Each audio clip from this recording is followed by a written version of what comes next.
Bonjour à tous et bienvenue dans Smart Patrimoine. Smart Patrimoine, l'émission qui vous accompagne dans la gestion de vos finances personnelles et qui décrypte également avec vous les actualités et les enjeux du secteur de la gestion de patrimoine. Une émission tous les jours sur Bismart. Et au sommaire de cette édition, nous commencerons comme tous les jeudis avec Investir responsable, le rendez-vous dédié à l'ISR, l'investissement durable, l'investissement à impact de Smart Patrimoine. Et en l'occurrence, nous commenterons cette COP27 qui se déroule en ce moment même, qui a commencé dimanche dernier et qui se tiendra jusqu'au 18 novembre prochain. Nous nous demanderons ensemble quels sont les enjeux financiers ou en matière de finances durables pour cette COP27. Nous enchaînerons ensuite avec Enjeu Patrimoine, un enjeu patrimoine consacré à cette réforme du courtage que nous avons souvent commentée dans cette émission. Celle-ci a été validée par le Conseil constitutionnel. Ce sera l'occasion de revenir dessus avec Julien Serraki, président de la CNCGP, mais aussi d'évoquer une autre évolution pour les conseils en investissement financier ou les CGP, à savoir la prise en compte des préférences ESG des épargnants qui les accompagnent. Nous en parlerons dans un instant. À tout de suite.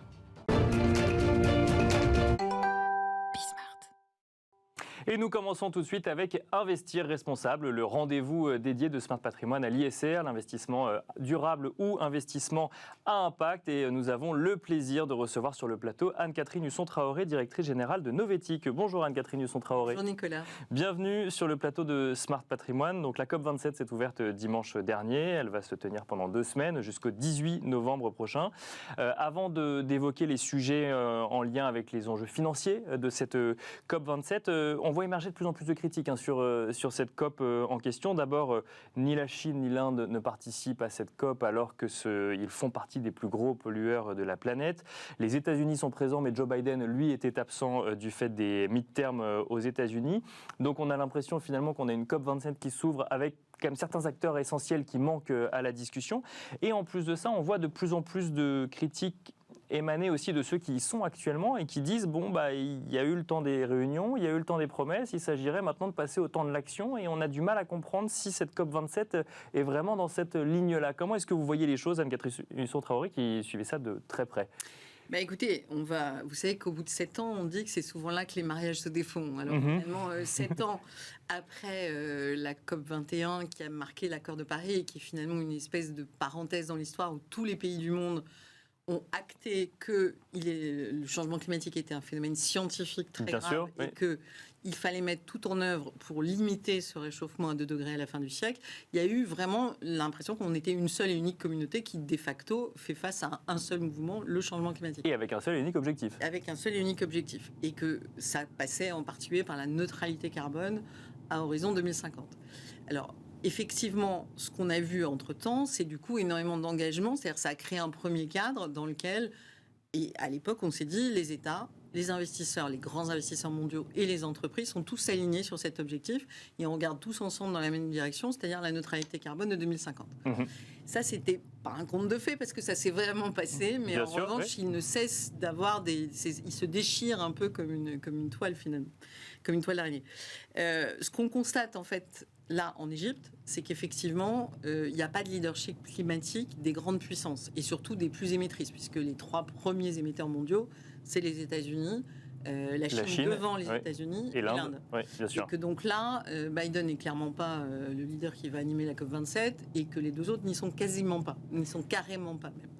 Donc du coup, on a le sentiment qu'effectivement, on n'arrive pas à installer un agenda planétaire qui est de se dire, on a tous le même problème, il faut tous ensemble, et évidemment de façon différenciée, puisqu'on n'a pas les mêmes problèmes industriels, on n'a pas les mêmes problèmes d'émissions, bien sûr, mais il faut qu'on travaille ensemble. Et ça, c'est vrai que très clairement, on ne voit pas par quel miracle tout d'un coup sortirait ce consensus de la COP27. Alors il y a quand même des initiatives qui vont dans le sens de on est tous dans le même bateau. C'est l'idée qu'il y a 2 idées. La première, c'est cette idée qu'il y a des pays dits développés et des pays dits émergents et qu'il faut qu'il y ait une aide des pays développés pour les pays émergents. Parce qu'ils sont responsables du changement climatique. Parce qu'ils sont responsables du changement climatique. Et donc il y a, pour ce premier sujet, des accords qui ont été trouvés. Donc c'était à Copenhague en 2009 pour le coup, où il y avait cette idée de débloquer 100 milliards de dollars par an à partir de 2020 pour aider justement les pays émergents dans leur transition énergétique. Et là, on se rend compte qu'on a quand même du mal à réunir cet argent pour faire le lien avec une finance climat. Alors, ce qui est très important, et les COP servent quand même vraiment à ça, c'est faire le point sur où on en est et quels sont les besoins en investissement, etc. Et donc, il y a des tas de rapports qui sortent à cette occasion-là. Donc, on a des données chiffrées. En 2009, on s'était dit que pour s'adapter et pour lutter contre le réchauffement climatique, parce qu'il y a vraiment les deux dimensions aujourd'hui, bien sûr, on pouvait estimer, et c'était déjà pas tant que ça en fait, 100 milliards de dollars par an. Le problème qu'on a aujourd'hui, c'est pas tellement que l'argent n'existe pas. La planète finance, c'est 5 fois le PIB mondial. Donc, non, l'argent, on peut trouver quelque chose. En revanche, l'idée qu'effectivement on fasse ces versements pour les pays industrialisés et donc responsables du réchauffement climatique, ça veut dire qu'ils reconnaissent leurs responsabilités. Et là, ils ont l'impression d'ouvrir un boulevard juridique dans lequel, c'est pour ça qu'ils sont aussi réticents, dans lequel on va leur demander toujours plus, c'est ça ? Admettre qu'ils doivent payer les dommages. D'accord. Et c'est pour ça que ça coince en fait. Et donc de la même façon, aujourd'hui, le chiffre qui a circulé depuis hier ou avant-hier, je crois, c'est le fait que les besoins en fait de financement sont à 2000 milliards de dollars. Et on peut considérer que les 1000 milliards pourraient être trouvés dans les pays émergents et les 1000 autres milliards doivent venir de l'extérieur. Donc, d'accord. De toute façon... Mais 2000 milliards de dollars, pourquoi ? Pour assurer la transition énergétique des pays émergents ? Alors, si c'était que la transition énergétique, on n'a pas besoin d'autant d'argent. Mais on ne parle pas que de ça. C'est-à-dire qu'en fait, il faut complètement transformer l'économie mondiale. Il faut permettre d'adapter, parce qu'il y a des pays qui vont être inhabitables. Donc effectivement, il va falloir raisonner autrement, reverdir, représerver la biodiversité. Il va falloir adresser en même temps les questions climatiques et les questions individuelles. Et surtout, et ça c'est ce que dit très bien par exemple François Gémen, c'est le fait qu'aujourd'hui, pour un pays comme la France qui est assez peu directement émetteur, la logique pour lutter contre le changement climatique, c'est d'aller financer en Afrique d'autres moyens d'énergie que les centrales à charbon ou autres. Et ça, dans les opinions publiques actuelles, ça n'est pas compréhensible. Donc on a effectivement des problèmes très très clairs, pas tellement de mobilisation d'argent, mais de comprendre qu'il va falloir changer notre façon d'allouer de l'argent. D'accord, et aujourd'hui, on manque drastiquement d'argent dans les pays émergents parce qu'en fait, pour des raisons liées au risque de change, pour des raisons liées au risque pays tout court, les grands investisseurs aujourd'hui n'investissent de moins en moins dans les pays émergents qui en ont le plus. Surtout que c'est là où effectivement, pour qu'on comprenne bien de quoi on parle, c'est que c'est des engagements qui sont pris au niveau des États, mais après c'est pas les États qui vont verser cet argent-là. On parle de grands investisseurs à présent. Et donc, l'idée c'était de 2015 toujours, c'était stoppons le financement des énergies fossiles, et ça c'est écrit dans l'accord de Paris. 2, il faut réorienter les flux financiers. 1, pour sortir de l'économie marron telle qu'elle est aujourd'hui, pour aller vers l'économie verte, mais surtout pour transformer toute la partie grise qui est entre les deux. Et donc, du coup, ça supposait de changer vraiment son allocation d'actifs si on est un investisseur. Et donc, est-ce que ça s'est passé ? On va pas... C'est à peine commencé, il n'y a que quelques investisseurs qui ont vraiment commencé les choses. Mais surtout, ce qui est important, c'est de se dire, en fait, ce qu'on a eu comme résultat, c'est des engagements. C'est-à-dire qu'on a eu plein d'engagements de très grands investisseurs, à commencer par BlackRock, qui ont pris l'engagement d'être neutres en carbone en 2050. La plupart du temps, ils n'ont pas... On sent qu'ils espèrent que vers 2045, il y a un truc qui va se débloquer, mais qu'en attendant, on va essayer de maintenir le scénario business as usual aussi comme on peut. C'est-à-dire pas suffisamment d'engagements pris selon vous, d'actions prises aujourd'hui en se disant on verra en 2045. Cet engagement, il vous tient à quoi ? En fait, il vous tient à normalement changer dès maintenant votre allocation d'actifs. Et donc, ce qui s'est passé, parce qu'en plus, il y a un mouvement américain extrêmement fort, le gouverneur qui l'incarne le plus, c'est Ron DeSantis, qui vient d'être réélu en Floride. Lui, il a fait une loi anti-finance climat, anti-ESG, pour protéger les énergies fossiles américaines. Oui, la Louisiane a fait pareil, effectivement. Enfin, elle n'a pas fait voter une loi, mais on est dans la même dynamique, bien sûr, le Texas, où si vous avez des engagements en tant qu'administration ou institution financière ESG, on ne travaillera plus avec vous. C'est globalement ce qu'ils disent. Donc, du coup, il y a maintenant un risque juridique et un risque économique, puisque vous pouvez perdre des clients parce que vous avez pris des engagements climat. Donc là, on est non seulement... On savait qu'on est quand même surtout des engagements, mais maintenant on est même les grandes banques américaines ou les gestionnaires actifs sont en train de revenir là-dessus en se disant on a un risque juridique majeur. En plus, on va perdre des clients, des États importants, etc. Donc, on est extrêmement prudent. Et donc, on est dans un moment où c'est un peu... ça fait 6-7 ans qu'on se demande... on a pris conscience que la situation était grave. On a pris conscience des volumes colossaux qu'il faut pour adapter l'ensemble de l'économie mondiale avec évidemment des moyens très différents. En revanche, personne n'y va. Parce qu'en fait, le sujet, c'est que quand ça redescend au niveau micro, même si c'est des grands gestionnaires d'actifs, il y a un risque, c'est ça voilà. C'est surtout la question de à quel horizon on évalue le risque. Oui, parce que il ne vous a pas échappé que la guerre en Ukraine a fait décoller le cours de toutes les grandes compagnies pétrolières et que donc sortir les énergies fossiles de son portefeuille, surtout si vous y avez mis beaucoup de tech, par exemple, bien sûr, parce que c'est clean. C'est annoncer à ses clients qu'on a moins de performance. À un horizon court. Bien sûr, à un horizon court, complètement. C'est ça. Oui. Et donc, en fait, là où il y a eu le plus grand échec, si on prend l'angle patrimoine, c'était la logique de dire qui a prévalu dans les années 2015-2018, qui était de se dire, vous avez en fait un énorme risque à moyen-long terme, parce que cette économie, elle n'est pas viable, d'un point de vue stricto sensu de la réalité climatique ou autre. Ça, cet argument-là, il a reculé dans la compréhension des acteurs et des investisseurs qui voient fondre leur portefeuille durable. Bien sûr, oui. Les marchés sont quand même un peu compliqués. En ce moment, bien sûr, oui, complètement. Donc ça crée une espèce d'angoisse. Et comme on n'a pas, et c'est pour ça que je parlais de l'importance du leadership climatique. Larry Fink, le patron de BlackRock, par exemple, n'est pas à la COP27 alors qu'il est allé à Glasgow. Donc, et il avait pris à un moment où il avait donné l'idée d'un leadership de BlackRock. Effectivement, il y a eu un petit retour en arrière sur le sujet. Ou en tout cas, je ne sais pas jusqu'où il est, parce que je ne le connais pas personnellement, jusqu'où il avait estimé les risques de réputation. Parce qu'aujourd'hui, aux États-Unis, il est vraiment la bête noire des républicains trumpistes, etc. Quand je dis la bête noire, il y a des vidéos absolument... on se dit que ça va finir comme le mari de Pelosi, quoi. Enfin, vraiment extrêmement agressif. Donc, le fait aujourd'hui... Alors, je ne sais pas jusqu'où c'est une bonne nouvelle, mais la question, il y a vraiment le monde est clivé entre ceux qui prennent des engagements climat et qui se demandent s'ils vont bien les tenir aujourd'hui, et ceux qui disent que c'est pas la peine, que de toute façon le changement climatique n'existe pas à coup de contre-vérités non scientifiques. La difficulté qu'on a aujourd'hui, c'est de faire entendre un message scientifique, rationnel, et pour un investisseur de se dire mais vous avez un risque maximal. Parce qu'en fait, normalement, l'économie fossile va s'arrêter d'une façon ou d'une autre assez rapidement. Donc, il vaut mieux sortir en bourse, il vaut mieux sortir avant que ce soit la catastrophe.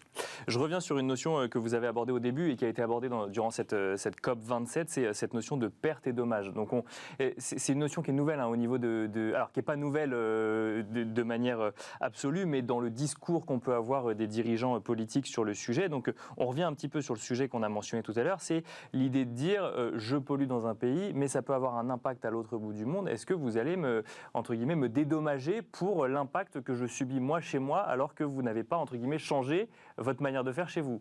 Ouais, ça c'est un point effectivement très important, qui a émergé aussi de 2015, c'est que le changement climatique, c'est un risque systémique pour la finance, certes, mais aussi pour l'économie, au sens où effectivement ça casse complètement la logique de pays, de frontières, puisque une tonne de CO2, où qu'elle soit émise, elle a des impacts qui sont évidemment différents, mais on a bien en France compris maintenant qu'on a des problèmes de sécheresse très très graves. Bien sûr. Là, j'entendais ce matin que dans l'est de la France, l'eau est rationnée jusqu'à Noël. Dans les Deux-Sèvres, c'est jusqu'à octobre-novembre. Enfin, on a vraiment des problèmes très très concrets. On a vu les incendies, on a vu un certain nombre de choses comme ça. Donc en fait, aujourd'hui, cette logique de perte et dommage, c'est de dire que les pays qui ont d'énormes difficultés économiques déjà sont ceux qui ont déjà des impacts les plus graves. Le Pakistan a été submergé entière il y a quelques semaines. Donc, du coup, on est vraiment sur des choses qui se quantifient. Et je rappelle aussi que dans les pays émergents, l'assurance n'existe pas du tout comme chez nous. Donc, quand il y a une catastrophe climatique, aujourd'hui, chez nous, on est indemnisé. Alors, pas forcément toujours à la hauteur du dommage, mais c'est aussi la logique des pertes et dommages, c'est de pouvoir trouver des moyens de financement à des gens qui ne sont pas assurés. Quand il y a un tiers du Pakistan qui est submergé, c'est pas un tiers de biens qui sont assurés. Oui, bien sûr. Eh ben, on va s'arrêter là. Anne-Catherine Husson-Traoré, merci beaucoup d'avoir tenté cet exercice de résumer les enjeux financiers, ou en tout cas d'un point de vue financier, qui sont traités durant cette COP27. Merci, je rappelle que vous êtes directrice générale de Novetic. Merci beaucoup. Merci à vous. Et quant à nous, on se retrouve tout de suite. Et nous enchaînons à présent avec Enjeu Patrimoine, un enjeu patrimoine qui sera consacré à cette réforme du courtage qui a déjà pris effet d'ailleurs pour un certain nombre d'acteurs de conseil en investissement financier, mais qui prendra effet pour tout le monde début 2023. Cette réforme a connu des hauts et des bas, si on peut dire. Cela s'est fini devant le Conseil constitutionnel. Et pour en parler, nous avons le plaisir de recevoir sur le plateau de Smart Patrimoine Julien Serraki, président de la CNCGP. Bonjour Julien Serraki. Bonjour Nicolas. Bienvenue sur le plateau de Smart Patrimoine. Alors je ne vais pas revenir sur toutes les étapes effectivement de cette réforme du courtage. On a beaucoup commenté sur le plateau de Smart Patrimoine, mais le Conseil constitutionnel a validé cette réforme dans sa forme actuelle et notamment le rôle des associations dans la mise en application quelque part de cette réforme du courtage. Comment se passe finalement cette adhésion des conseils en investissement financier ou des CGP aux 7 associations agréées, alors qu'on est sur une durée un peu plus courte que ce qui était prévu initialement? Alors en fait, oui, le Conseil constitutionnel a validé cette réforme dans son intégralité, il faut le dire. Il n'y a absolument rien qui n'a été censuré. Cette réforme, elle était déjà entrée en vigueur depuis le 1er avril. Ceux qui créent un cabinet de courtage en assurance ou en IOB, ils doivent déjà faire partie d'une des 7 associations qui ont été agréées par l'ACPR. Bien sûr. Donc là, en fait, ce qui entre en considération, eh bien, c'est la date du 1er janvier, c'est-à-dire pour tous ceux qui étaient déjà installés. Et bien, au moment où ils vont renouveler leur adhésion à l'ORIAS, vous savez, on fait ça tous les ans en tant que professionnel, eh bien, l'ORIAS va leur dire, est-ce que vous faites partie d'une des 7 associations agréées? Donc avant le 31 décembre, il faut adhérer à l'une des 7 assos agréées par la CPR. Alors, on a pris un peu de retard forcément parce qu'il y a eu ce moment où il y avait le Conseil constitutionnel qui devait se prononcer.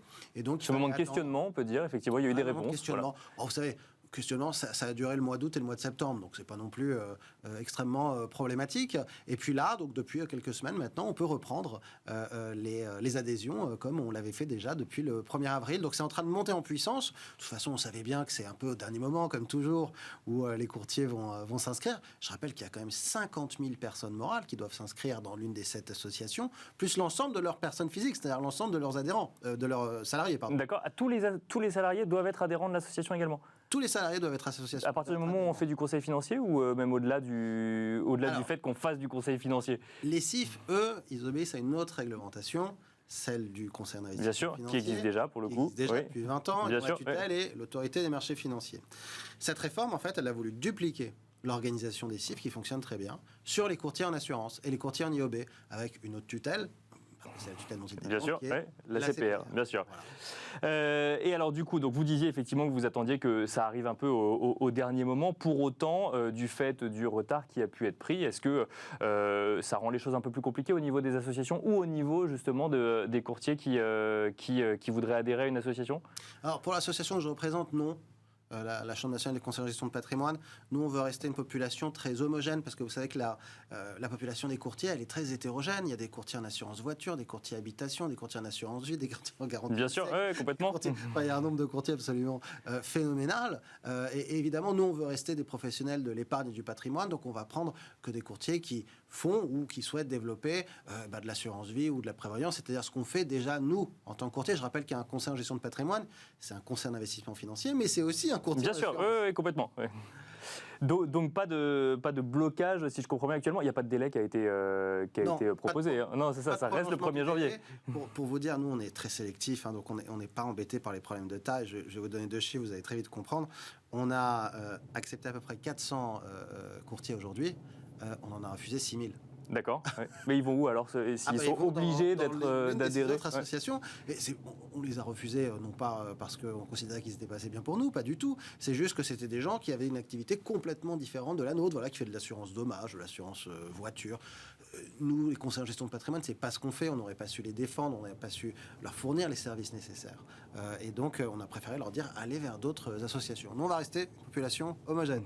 Et alors, justement, ça pose une vraie question quand on est courtier ou en tout cas ou conseiller en gestion de patrimoine et qu'on a des activités de courtage. C'est qu'est-ce que ça implique pour moi qui commence à travailler sur mon adhésion en novembre pour obtenir mon adhésion au sein d'une association, que ce soit la CNCGP ou une autre? Est-ce qu'il y a beaucoup d'administratifs? Est-ce qu'il y a beaucoup de changements à opérer avant d'adhérer à une association? Non, ça va très vite. C'est notre cas, mais je crois que c'est le cas de beaucoup d'associations. Tout se fait de manière numérique aujourd'hui. Donc vous allez sur le site de la CNCGP, évidemment, je prends cet exemple-là. Et puis, vous remplissez le formulaire et vous joignez quelques documents, votre cabis, les cartes d'identité des dirigeants et puis des salariés, et puis ce que vous faites comme activité, évidemment.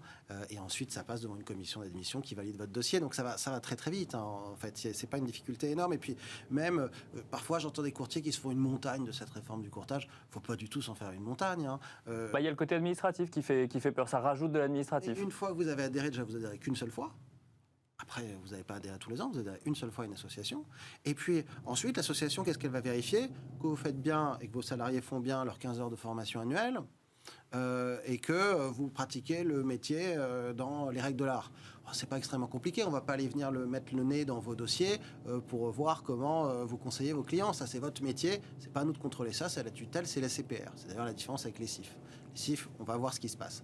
Donc, il ne faut pas s'en faire une montagne. C'est une adhésion administrative, mais aussi qui sert à quelque chose, parce que ça va nous permettre d'encadrer le métier, pas de le contrôler. Je le répète, on va pas voir les dossiers des clients. Hein. Oui, ça c'est la CPR, et ça a d'ailleurs été redit par le Conseil constitutionnel. Exactement. Pour le coup. Oui. Donc on encadre le métier, on vérifie que chacun peut bien exercer, et puis que chacun fait ses formations.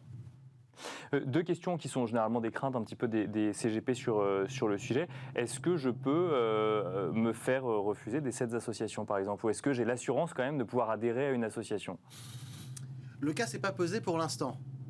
Mais pour vos dossiers soient refusés par les 7 associations, il faut peut-être vous poser d'autres questions, c'est ça? Question sur votre métier, la question de savoir comment vous l'exercez pour que les 7 vous refusent. La plupart des associations choisissent des modèles universels, je répète, nous c'est pas notre cas, où ils prennent tout le monde. D'accord. Donc il n'y a pas de raison, si vous êtes un bon professionnel, que vous avez les diplômes et l'expérience nécessaires pour exercer, que vous soyez refusé de cette association. Ça, j'y crois pas. Et alors, dans la lignée de cette question, autre sujet de crainte, est-ce qu'on peut du coup perdre la possibilité d'exercer du courtage si jamais on est radié d'une association? Alors effectivement, on imagine qu'il faut des raisons pour ça, mais à partir du moment où on serait radié d'une association, ça voudrait dire qu'automatiquement on perdrait le droit d'exercer l'activité de courtage? Nicolas, je suis encore sidéré quand je vais à des salons, à des événements sur les courtiers, le nombre de courtiers qui ne sont pas au courant de cette réforme du courtage. Moi, ça me sidère parce qu'au 1er janvier, quand ils vont se réinscrire à l'ORIAS, s'ils ne font pas partie d'une des 7 associations, ils n'ont plus de commission.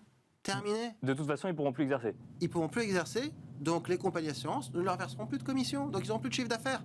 Donc ça, je trouve ça insensé qu'il y ait encore une grande partie des courtiers qui ne soient pas au courant, qui doivent s'inscrire. Au 1er janvier, votre chiffre d'affaires, c'est 0 si vous n'êtes pas dans une association. Il faut vraiment avoir ça en tête. Donc je le répète encore et encore et encore, le message est en train de passer, mais je suis certain malheureusement qu'il y a des courtiers qui vont se retrouver au moment de l'inscription à l'ORIAS, avec l'ORIAS qui va leur dire dans quelle association vous êtes, ils vont dire de quoi vous me parlez. Mais il faut un peu vous renseigner sur l'actualité de votre métier, les enfants. Et du coup, sur le fait de se faire potentiellement radier d'une association, du coup, il reviendrait à 0 le courtier, il ne pourrait plus exercer son métier? On le voit chez les CIF, il y a des CIF qui passent d'une association à une autre. D'accord. Ça existe depuis 20 ans. Donc dans ce cas-là, il n'y a pas de problème, vous pouvez continuer à exercer. Vous avez parfaitement le droit de changer d'association. Ça, c'est pas une difficulté.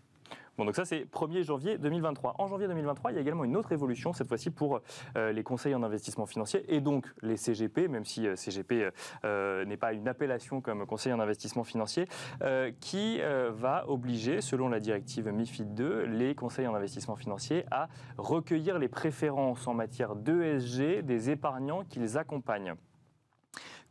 Ça, c'est la théorie. La pratique, c'est quelles questions on pose, c'est comment est-ce qu'ensuite on met ça en application dans des investissements. On a le sentiment qu'on est début novembre et que tout n'est pas encore clair, tout n'est pas encore compris, tout n'est même pas encore forcément su, comme vous le disiez sur la réforme du courtage, par les conseillers en investissement financier eux-mêmes. Il y a encore beaucoup de travail pour se mettre à jour à ce niveau avant le 1er janvier 2023. Effectivement, il y a eu beaucoup d'actualités dans tout le courant 2022. Il y a différents règlements européens, différentes directives européennes qui sont arrivées et qui vont entrer en vigueur grosso modo entre le 1er août, donc il y en a qui sont déjà entrés en vigueur, et puis le 1er janvier. Alors, pour les conseils en investissement financier, c'est le 1er janvier. Par exemple, quand on ouvre un contrat d'assurance vie, c'est depuis le 1er août. Oui. Et en fait, qu'est-ce qu'on vous dit? On vous dit, il va falloir que vous alliez auprès de votre client et que vous lui demandiez s'il est sensible aux questions de développement durable. Donc, il faut faire un questionnaire. Pour faire un questionnaire, il faut quand même savoir exactement ce que nous demande la réglementation. Bien sûr, ouais. Et il y a encore des choses qui sont un peu floues. Donc, de plus en plus, les tutelles européennes nous abreuvent de commentaires pour qu'on comprenne comment mettre ça en place. Et donc, on est en train de travailler dessus. Enfin, quand je dis on, c'est tout l'écosystème. C'est la profession, pas que oui, chambre, c'est ça. parce que Oui. tout le monde travaille dessus d'arrache-pied. Les sociétés de gestion aussi, les compagnies d'assurance aussi, tout le monde travaille dessus. Donc, savoir comment est-ce qu'on doit prendre en compte ces questionnaires. Mais donc, à partir du 1er janvier, il y aura vraiment cette obligation-là qui sera de dire, eh bien, vous voulez ouvrir un compte titre, un PEA, est-ce que vous êtes sensible ou pas à ces questions de durabilité? Alors, vous direz, oui, alors, j'y suis sensible. Alors, souvent, la réponse des clients, c'est, j'y suis sensible, mais il ne faut pas que ça me coûte en matière de performance. Donc, oui, c'est une réponse un peu particulière. Oui, bien sûr. Mais parce que là, vous avez posé la question d'une certaine manière. Justement, on ne sait pas aujourd'hui comment sera posée la question. Alors, on est en train de travailler dessus. On sait, on commence à savoir. D'accord. On ne sait pas parce qu'il y a quand même des textes qui sont sortis. Ils sont en train d'être analysés en fait par les équipes juridiques de la Chambre et d'autres sociétés de gestion. On est en train de préparer aussi un ensemble de vidéos de formation pour nos adhérents qui va être faite en janvier parce que c'est pas que savoir remplir un questionnaire, bien entendu. C'est savoir aussi ce que ça implique derrière. En termes de gestion, complètement. Oui, bien sûr. Votre client vous dit je suis très sensible. Ah, ok. Qu'est-ce que je fais de cette information? Les labels. Comment est-ce que je les analyse? Qu'est-ce que la réglementation me demande? Qu'est-ce que c'est la taxonomie? Qu'est-ce que c'est que ces nouveaux termes, classe 8, classe 9? On ne peut pas en parler ici, ça serait trop long, mais il y a plein de nouveaux termes dont les professionnels vont devoir s'emparer. Et puis les professionnels, ce sont des pédagogues auprès de leurs clients et ils vont devoir expliquer à leurs clients ce que c'est parce que les clients aussi ne se rendent pas toujours compte de ce qu'implique leur réponse. Si par exemple on vous dit voilà, vous avez un contrat d'assurance vie, il y a 1000 choix d'unités de compte dedans. Mais si vous dites que vous cochez toutes les cases sur la durabilité, il ne reste plus que 50 unités de compte. Est-ce que c'est ça ce que vous voulez? Ah non, 50 unités de compte, ça va faire un univers d'investissement un peu trop limité. Donc finalement, ça ne m'intéresse plus. C'est ça le risque qui garde à avoir cette discussion de cette manière-là. Alors, ça de toute façon, le temps joue très en faveur, évidemment, de cette thématique ESG. La plupart des fonds vont aller s'emparer de cette thématique. Donc, l'exemple que j'ai donné, il est peut-être d'actualité aujourd'hui, même si j'ai un peu exagéré sur les chiffres quand même. Il y a plus que bien sûr. Bien sûr. Mais c'est pour qu'on comprenne effectivement la démarche. Peu à peu, tous les fonds en fait vont passer sur ces critères-là. La directive, elle est faite dans ce sens-là, pour obliger, en fait, sans le dire, tous les fonds à adopter ces critères ESG. Mais ça veut dire quand même que ça va pousser le CGP à avoir une discussion sur les valeurs, parce qu'on imagine bien que cette question posée, elle ne va pas s'arrêter là. Après, il va falloir creuser, il va falloir comprendre si on est plutôt sensible à des enjeux environnementaux, à des enjeux sociaux ou à des enjeux de gouvernance. Et donc derrière, ça va nécessiter une formation supplémentaire peut-être pour les CGP à ce niveau-là également. C'est pour ça, je vous dis, en janvier, on va faire un ensemble de formations sur ces sujets-là, parce que c'est très important, et vous avez parfaitement révélé le problème, c'est qu'on est sensible à quoi? Et on est sensible dans quelle proportion? Et c'est ça qui est difficile, parce que ce sont des sujets qui sont assez subjectifs pour un client de répondre à ces questions-là. Tout le monde veut sauver la planète, c'est évident, mais dans quelle proportion? Est-ce que je ne veux pas du tout de pétrole? Est-ce que je veux pas du tout de nucléaire? Le nucléaire, il y en a certains qui disent c'est bien pour l'environnement, d'autres qui disent oui, bien sûr. Au niveau des États, on voit ce genre de discussion, donc on imagine qu'au niveau des épargnants, il y a ce genre de questionnement également. Oui. Exactement. Donc il va falloir pousser la pédagogie, pousser la formation là-dedans, pour qu'on devienne aussi des professionnels de ces critères ESG. 1er janvier 2023, le fait que tout le monde soit en capacité de récupérer ses préférences ESG, ça vous semble plausible ?